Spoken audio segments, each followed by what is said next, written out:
You're listening to the Travis Makes Money podcast presented by GoHighLevel.com. For a free 30-day trial of the best all-in-one digital marketing software tool on the planet, just go to GoHighLevel.com/Travis. What's going on, money makers? Welcome back to the Travis Makes Money podcast, where it's our mission to help you make more money. If you're new to the show, we release brand new conversations just like this one with unconventional money makers 7 days a week. So if you haven't yet, please be sure to go to whatever podcast app you like to listen to, including YouTube, and hit the subscribe, follow button so you never miss an opportunity to learn how to make some more cash. Today on the show, we're talking about hair salons with my new friend, Ryann Halo.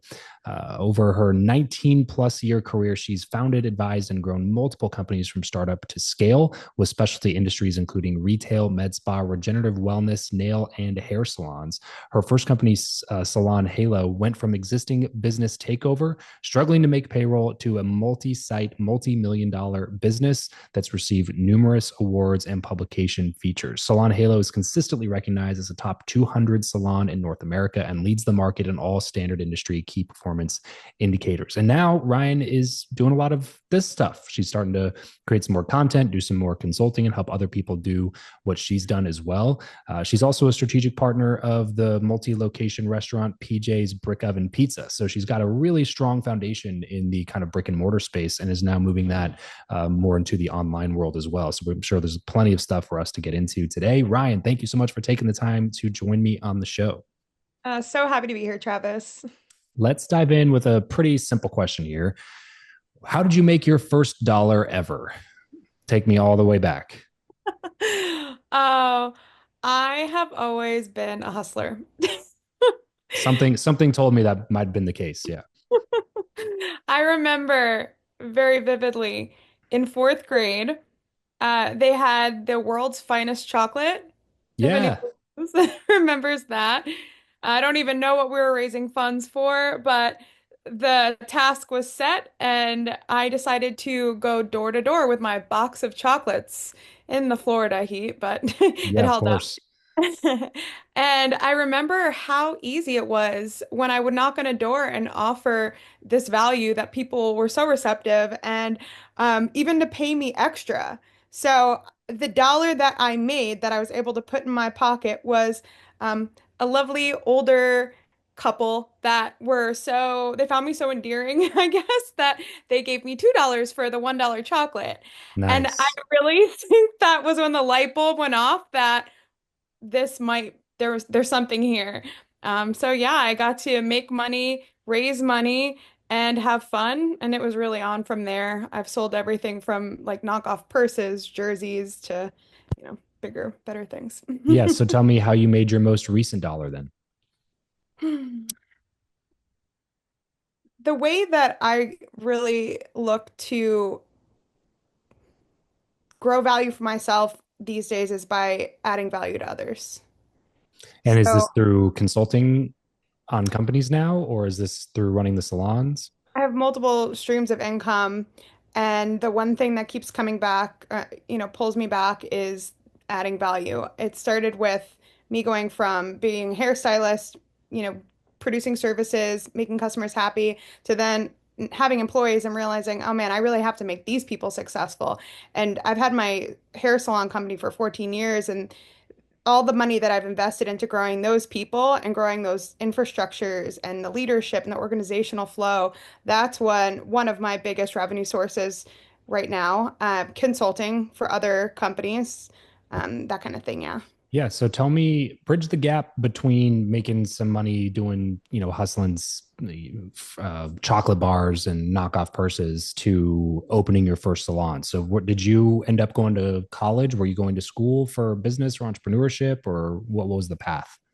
Well, it's a little bit of a windy road. I actually never wanted to be in the hair industry. That wasn't, a lot of people think because of how young I got started, I was working in salons at 15, that I must have known I wanted to do that. And that's actually so far from the truth. I really thought that I was going to be a lawyer or a singer.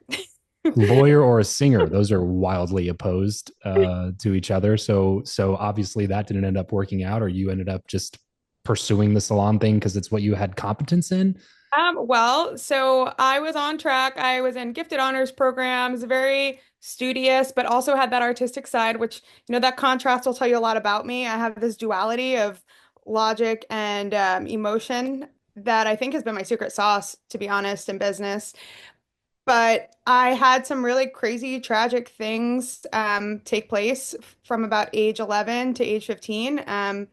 My dad took the life of my 6-year-old brother and took his own life, which led to my mom going from a very stable nurse to, having a prescription drug dependency, which led to me needing to, I felt like it was for my well-being to leave, which meant I was leaving school.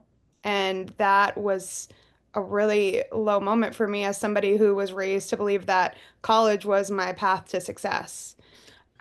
So, Yeah. so you left school to come back home to be with your mom? No, so I was living at home at 15 Okay. and he was getting it was very unstable. So the home life was not uh I see. So you kind of gave up aspirations of going to school. Yeah, and I actually left home and was staying with friends and all Mm. different scenarios. So left school, living with some unsavory people. I mean, I was around drug dealers. I was around, it was the height of the opiate epidemic in Florida in about 2005. So I went from this trajectory of I'm gonna get a scholarship. I have this gift, all these gifts, to you're out of school, out of luck. Good luck, you're gonna be a loser. And even the idea of going to hair school felt like I was settling and I was giving up on all my potential. Mm. But I got offered $25 a day at 15 years old to assist a woman in a hair salon, in a local hair salon in my small town. And I reluctantly said yes because I mean, I was ready to jump at whatever. That was 25 cheeseburgers a day, $25. So I quickly learned that by adding value to people around me, whether it be the other employees, other stylists that weren't paying me, and clients upgrading their experience, I was making more and more money. So I turned that $25 a day to $100 a day. And at 15, 16 years old, making that kind of cash, it was another light bulb moment of like, oh, this is adding value, you receive value, and it was so fulfilling. Yeah, So and you that don't need to have the traditional path. You don't have to have a bachelor's degree. absolutely, that's such a huge message that I like to share with others, especially aspiring business owners. It's about following your gifts and following. I really do believe that the key to wealth and abundance is adding value in the world, and we Yeah. all have a unique position to do so. Yeah, well, the whole theme of the show is teaching people how to make more money. And ultimately, I think that this is one of those big misconceptions. Like, if you say it, people are probably like, well, yeah, duh. But I don't think that they internalize what that really means. Like it's not about the time that you spend doing a job. It's not about the hours that you're trading for the money that you make. That like your income is directly proportionate to the value that you're bringing to the organization that you work at or the marketplace that you serve or a combination of those two things, which means that like the bad news about that is that you don't just get money for being somewhere for a long time. Amen. The good news about that is that you can directly affect the amount of money that you're making if you can learn to be the person who figures out how to add the most value in that context, whatever that context is. And for you, that was salons, right? So from this point where you just kind of like, okay, I guess like let me go do this thing and let me do it for real this time instead of just kind of dabbling because I need some money. Yes, I was working under the table at 15 in this little hair salon, and I came to a crossroads, go to hair school or don't go to hair school. So at 16, I just decided I would tour school, and it was the best choice I've ever made. It was a Paul Mitchell school. They were so professional. They were very philanthropic, and coming from a small town with such a limited perspective at that time, it really opened my eyes. Like I could be taken as a serious professional and do something that inspires me, lights me up, is artistic, is logical. It's all these things. So I gave it my all. I just went full force and ended up moving to Chicago to become a freelance hair and makeup artist. Why Was out Chicago? there for a couple years. It felt safer than LA. And New York, I was born in New York. I knew it was a little rough around the edges, and I had a family member that was over there that, yeah, it was a good time. But so you were in Florida at the Yes. time? What made you want to leave Florida? I'd always wanted to go back to the big city. I Okay. always wanted like the glitz and the glam and the high-paced experience. Yeah. Okay. So how long were you in Chicago for?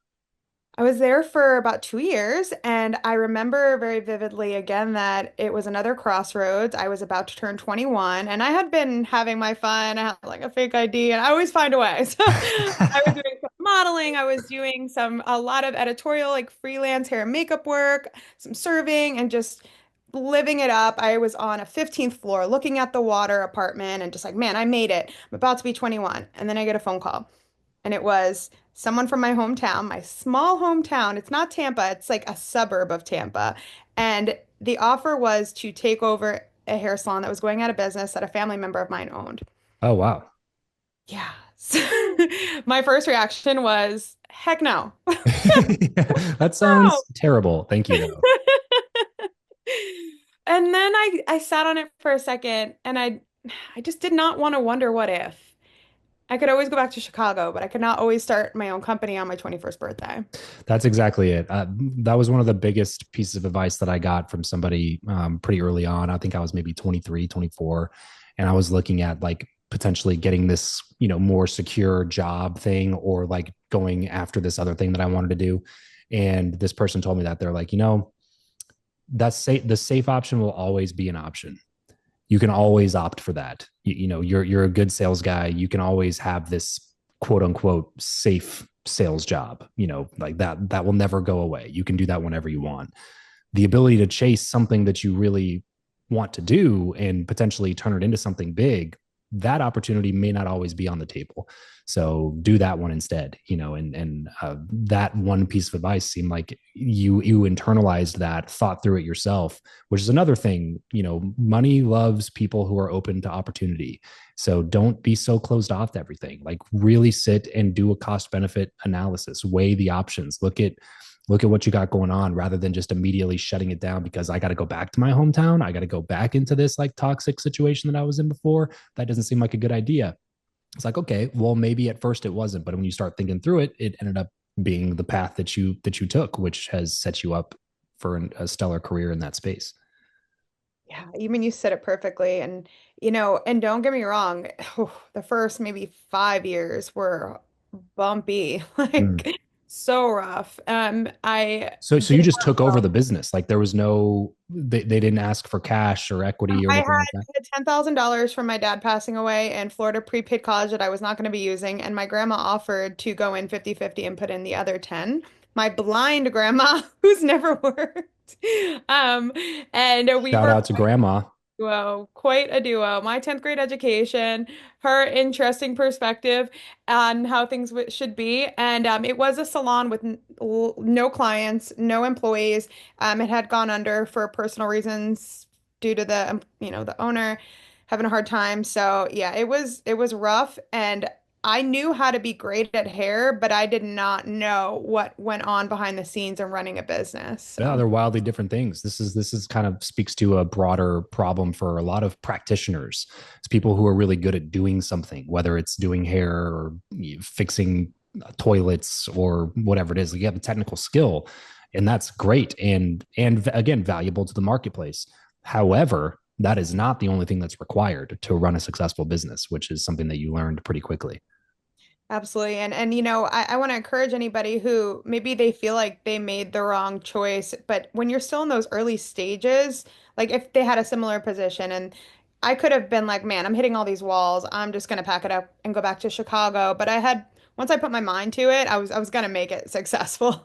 So it was like you hit a dead end, you pivot, you go in a different direction. And pouring myself into personal development, business books. Shout out to The E-Myth by Michael Gerber, the concept we're kind of discussing now, going from being a practitioner to the owner of a business. Just keep at it, and about 5 years in, it really started to flourish. Tell me the first like practical steps that you took once you got into the building and realized that it was yours. Like once you realize like it's kind of romantic when you're first getting there, right? Because you're like, "Ooh, I'm signing papers. I'm buying a business. This is super cool." But like day 3 sucks. You know what I mean? Once you're in the empty building with no customers and no employees, and you're trying to figure out, like, man, well, how am I going to make the money back that I just put into this, which is basically all the money I have to my name at that age. And it doesn't sound like a lot, but when it's everything that you have, it is a lot. And when you're taking a big risk, it is a lot. When you're moving from a state to another state, it is a lot. And so tell me, like, practically, what were the actual physical steps that you took to start getting some customers in the door and to start seeing some success in the business? Yeah, I remember vividly. All these are taking me back, Travis. So I cleaned.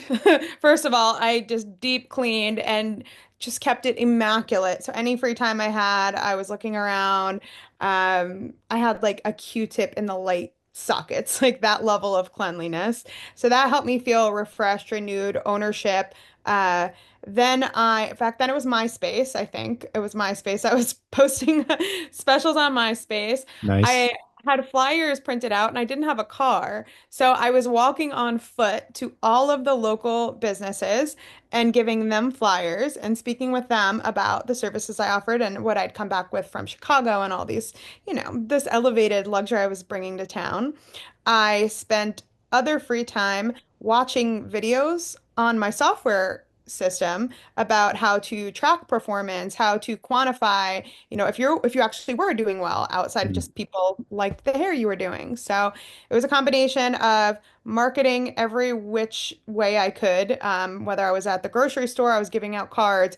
I was at the bar. I'm 21 now. I was Yeah. at the bar doing Officially consultations, legal. Yeah. A real ID this time. just doing consultations with anyone and everyone who would give me the time of day and talking about what I could do with their hair. And I just lived and breathed the concept of attracting clients. And then additionally, learning how to actually run a business and what that needed to look like to quantify it. What were the obstacles that blocked the path for you that you remember, like when you remember being like, I don't know, I don't like this is a problem I've never encountered. What do I do here? My ability to lead people. Hmm. That was the biggest obstacle because that was outside of me. Getting results from other people because I could work 15-hour days. I could walk on foot for 3 miles and give out flyers. I could do the best hair. But getting results with a team was a huge learning curve. And honestly, the best thing that's ever happened to me and made me who I am today. Interesting. So at what point did you realize this? Like, did you already have, did you first focus on like, I got to build up my book of business first? And then once I'm kind of full, then I need to go get somebody to take on the clients that I can no longer service. And then you're just kind of surprised that these people didn't have the same work ethic that you did. It was a dual. It was happening at the same time. I was working on clients, but also trying to grow additional team members. I was really lucky to have one of my, she's like family. We went to hair school together, a girl named Ryann.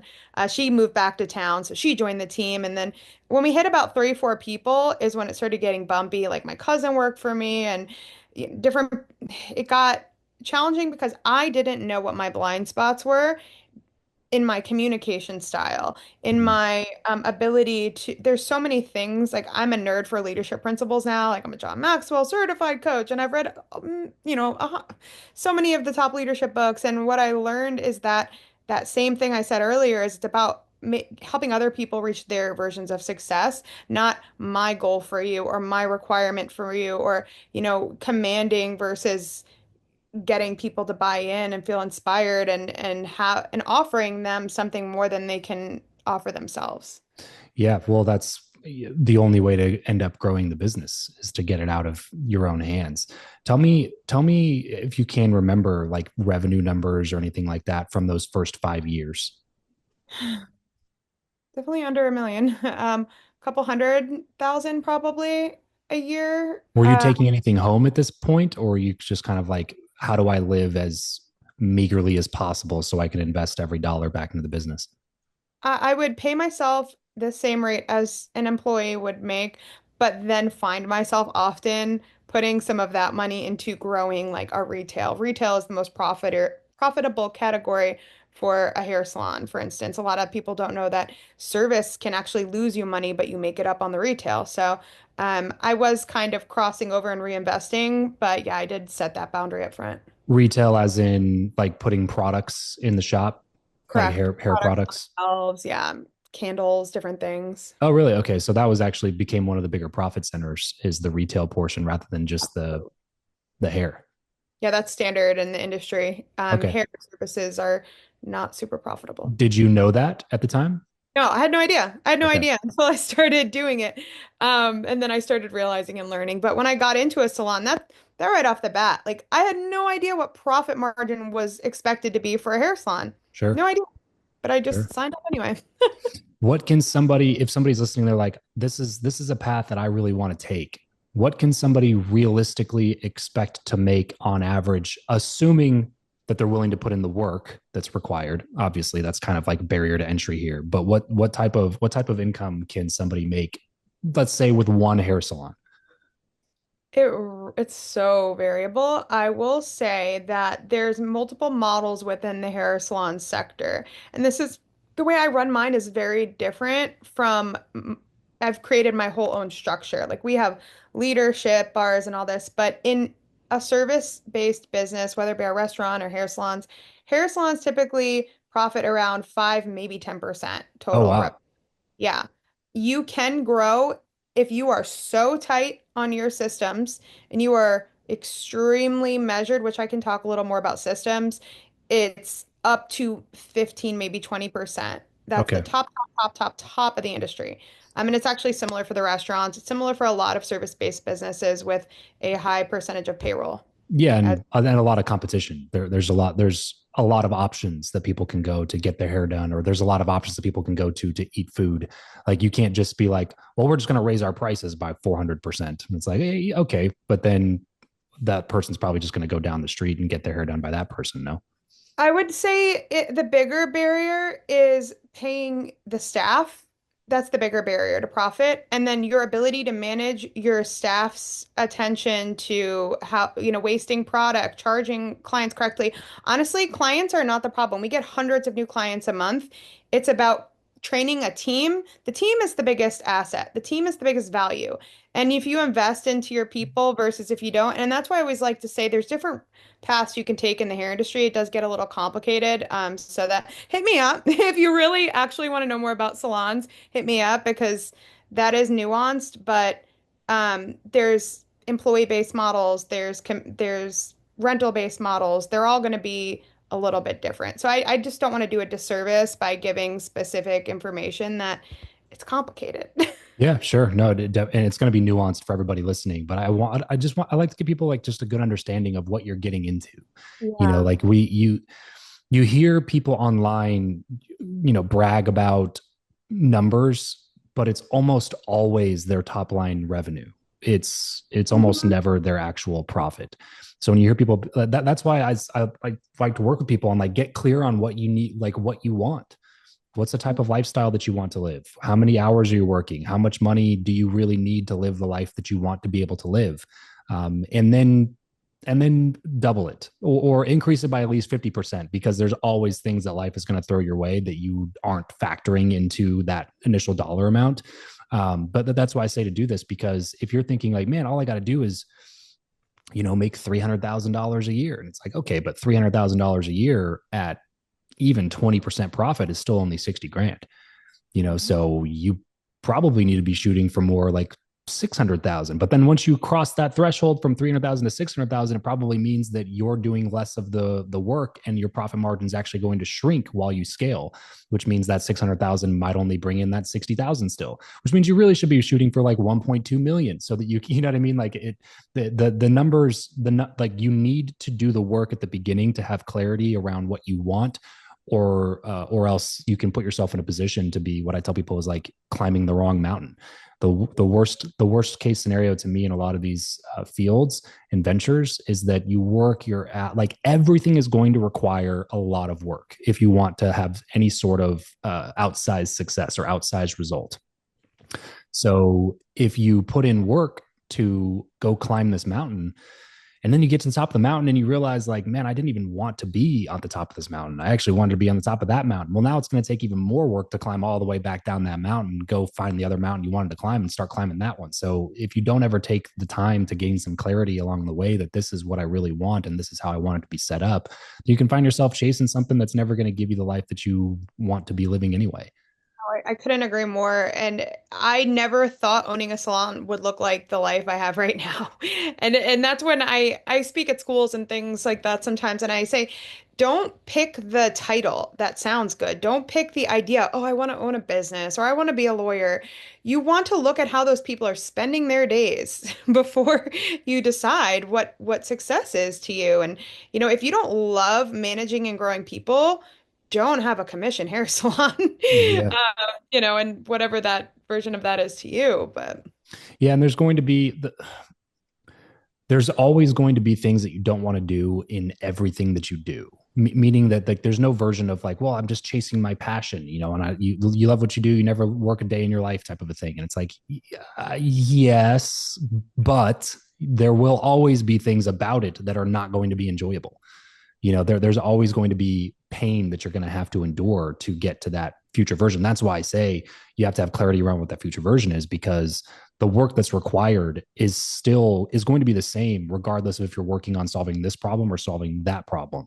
So pick something that will allow you to be able to live the life that you want, doing something that you actually care to be doing with your time, because it'll make the times that suck a little bit less than doing something that you have zero interest in doing. a really great book by Angela Duckworth called Grit. Have you ever read that one? Yeah. It's the time over. It's not about the highest talent it's like being able to sustain that over a period of time and get past those bumpy spots. I feel like that's where the big return is. So how many salons do you have now? 4. Four salons. And were you focused purely on the salons for that entire period, or because I know now you have equity in different things in other ventures and a pizza chain, and then now you're doing some stuff online, doing some consulting. Where did you start kind of diversifying those income streams? I noticed I loved teaching, and I always had that analytical side of my brain, so it made me a great educator. So I began teaching nationally for John Paul Mitchell systems, and with that, that's when I had to lean into the systemization and the leadership structure, so I could step away. And I kept developing this organizational structure that was not specific to salons. I was informing it by studying all these different industries, and as I got out there and I was teaching, that turned into instead of teaching hair, I'm teaching business. And and then I kept getting more salons, and people were giving me their salons. Like, because again, it's not that profitable if you're not doing it profitably. Right. Um, so people just wanted to get out. So I did, I got the next salon I got was for essentially for free. And that's how we, started to expand, double, triple. And from there, it turned into me realizing that I had a unique truly scalable model that I did not see other people doing. So that's where I started consulting. And my husband actually, he was my client for 6 years before I stopped doing hair. And he had the pizzeria with his family, but all three of them were on the schedule, working full time, Yeah. and could not take vacations together. So I was able to, this is like 2017, I was able to start working with him as a client, with a client relationship. And within about a year, all three of them were off the book. They were much more profitable percentage wise. They increased top line revenue. And just the fact that the three of them could all be out of that business and we could put in management and then opened a second location and doubled revenue, and they were already in the 7 figures. And that's how I really tested my method to Mm. know that Yeah. this crosses industries, this is real, this is tangible. And then I continued to take on more clients, and yeah, that's where pretty much where I'm at now. So where are you looking to go in the future, Ryan? What's next? I'm really trying to focus on doing things that bring me joy more than I've taken on so much, and I have great people that want to take on more. I need to step back a little bit. So I'm focusing on my new podcast. Me and a dear friend will be co-hosting a podcast that's launching in just a month or two now. That's awesome. So getting more into figuring more of that lifestyle clarity, like what now that I've had these notches in my belt, what do I really want to be spending my time doing? And maybe it's not expanding and doing more salons. Maybe it's actually just pivoting and helping people figure out their own business problems or issues, or helping scale other business models besides just the salon. Well, congrats to you on all the successes you've seen so far, Ryan. Let's move into the last segment. Sponsored by Go High Level. If you are a business owner and you need a CRM platform that's also capable of doing funnels and forms and quizzes and marketing and emails and everything else, you might want to check out a free 30-day trial of Go High Level. You can go to gohighlevel.com/Travis to make that work. Let's move into this last segment here, Ryan. You ready? Mhm. All right. What profession other than your own do you think that it would have been fun to master? Well, singing. I mentioned singing or horse training. If you could sit on a park bench with someone, past or present, and chat for an hour, who would it be? John Maxwell. What's a book that you would recommend to the audience on making money? The E-Myth. What is your go-to pump-up song? Christina Aguilera, fighter. What is something that you are not very good at? Slowing down. If you had to start over today, what would you do to make money? High ticket sales. And as we get everything wrapped up here, Ryan, where can people go to get more from you? I'm primarily on Instagram. And then maybe by the time this is out, my podcast will be out, and that will be the shit they don't teach you in school The shit with they don't teach you in school. Go check out the podcast. And then, Ryan, what was your Instagram handle? Ryann_Halo. Ryann_Halo, RYANN_Halo over on Instagram. If you're in the salon business, especially, you owe it to yourself to go check out some of the stuff that Ryan's putting out. However, she's also been moving this method across a bunch of different service industries and a lot of brick and mortar businesses. So if you want more from Ryan, go check out the stuff she's putting out on Instagram and check out the podcast that she's launching with a mutual friend, Jessica. I'm sure they'll be putting out some great content over there. Ryan, thank you so much for taking the time to do this. Everybody else listening, remember, money only solves your money problems. However, it's a little bit easier to solve the rest of your problems if you got some money in the bank. So let's solve that problem first here on the Travis Makes Money podcast. Thanks for tuning in, guys. Catch you next time. Peace out.